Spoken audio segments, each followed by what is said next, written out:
Hi, I'm Kevin Klein of the Winnipeg Sun. I want to take a few minutes and talk about what happened in Winnipeg on Sunday night. Unfortunately, a man had stabbed a Winnipeg police officer in the throat. And what resulted was that man being shot and killed by Winnipeg police. Now, there is a video that is circulating on the internet that is creating all kinds of comments, negative comments, some positive comments.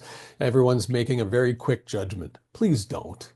Please wait. You only have a couple of seconds of what happened in that incident. And it's not fair to the officers involved. It's not fair to the man's family to start making judgment and making comments on this. Let's just wait until the IIU completes its investigation.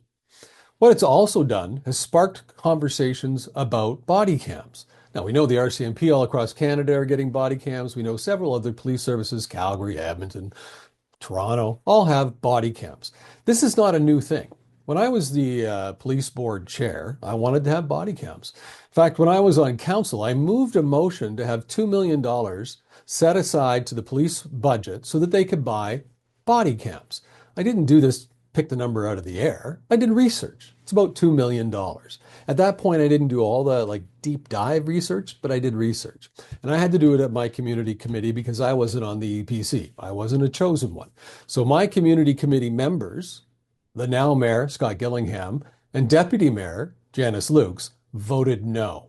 In fact, Gillingham said, oh, it's too much money. The cost is somewhere between $8 and $10 million. Well, how did he get that? Did he do any research?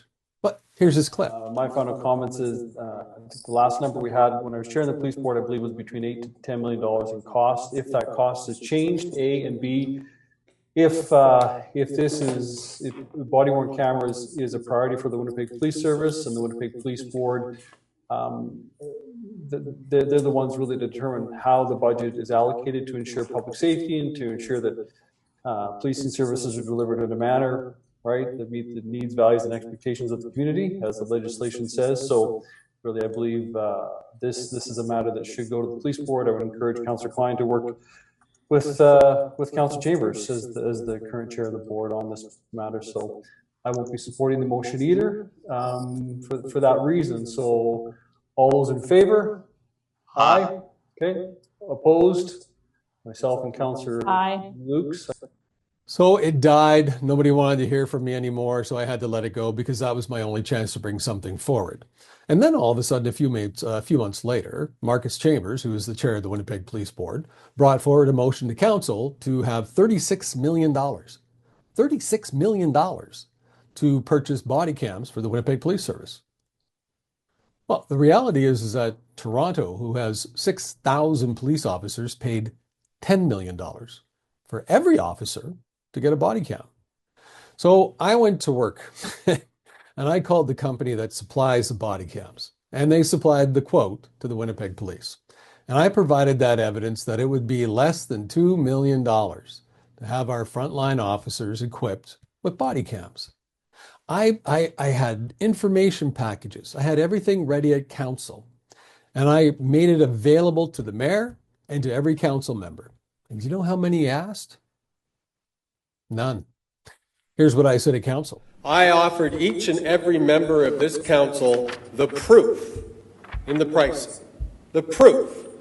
Our finance chair, our police board chair, our leader, gone soon anyways, but none of them came and asked for it.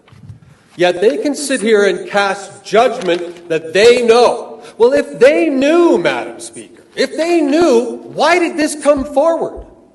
If they already knew. It could have been done during the Winnipeg Police Service budget process, but instead, headlines were wanted. Excuses were needed. Maybe they needed to purchase more weapons. That's deceitful to taxpayers. This is the type of budgeting that has to stop. This is the type of nonsense that people are tired of.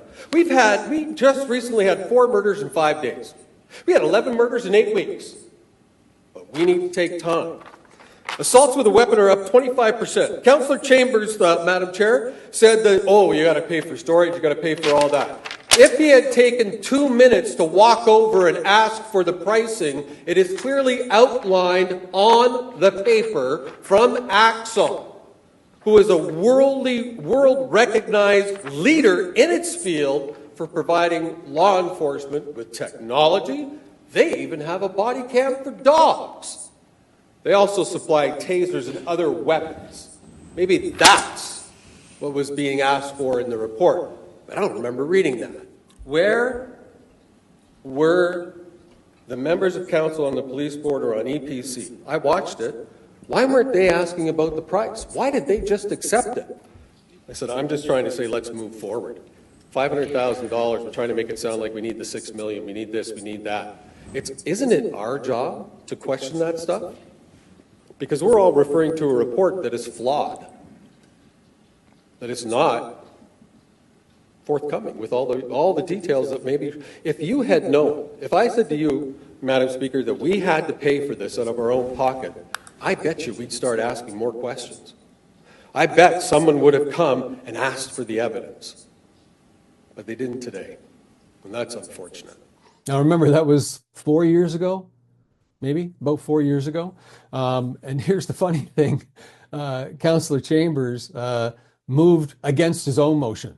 He said, well, let's just receive it as information. So he wanted to do it, but after I made this whole kerfuffle about it being 2 million and not 36 million, they decided not to move the motion, and we never heard about it again.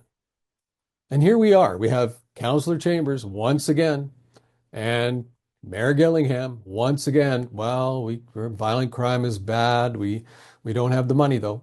It's a lot of money, but maybe we gotta think about it, or maybe those guys will pay it. The provincial government. Oh, maybe we can get the feds to pay it, but we don't want to do it. There are ways. We don't have to pay for art installations along roads. There are lots of areas where we spend far too much money, where you could reallocate dollars to the Winnipeg Police Service.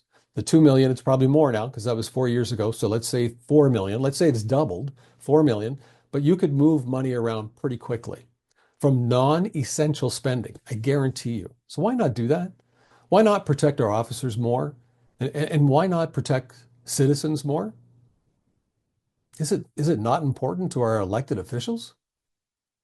I'd love to hear from you on this. You can send me an email anytime so we can talk about it here or put it in the Winnipeg Sun. Kevin@kleinmedia.ca. Take care.